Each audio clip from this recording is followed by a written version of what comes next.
नमस्कार, मी अश्विनी विलास खौशी. मी नारा येथील रहिवासी आहे आणि मी मटेरा नवजीवन शेती यामध्ये 1.5 वर्षापासून कार्यरत आहे.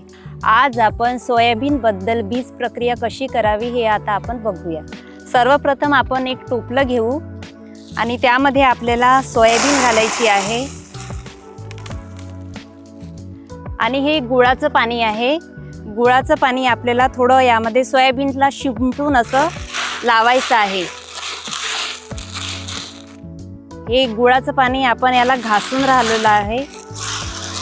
आता गुळाचं पाणी आपण याला का बरं लावलंय सोयाबीनला, तर जे काही आपण सोयाबीनला जैविक खते वापरू ते याला चिकटवा आणि एकजीव होण्यासाठी सोयाबीनला आपण गुळाचं पाणी लावलेलं आहे.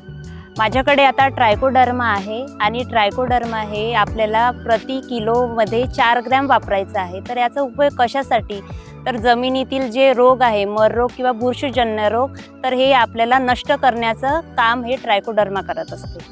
मी हे आता रायझोबियम घेतलेलं आहे आणि आता सोयाबीनच्या प्रक्रियेकरिता याला 1 किलो मागे 25 ग्रॅम आपल्याला घ्यायचं आहे आणि बीज प्रक्रिया सुरू करायची. याचा उपयोग हवेतील नत्र स्थिरीकरण करण्यासाठी केला जातो.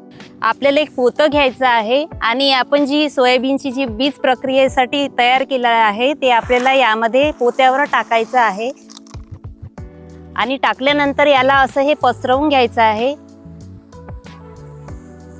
आणि हे सावलीतच ठेवायचं आहे, जेणेकरून हे थोडंफार सोकलेलं असायला पाहिजे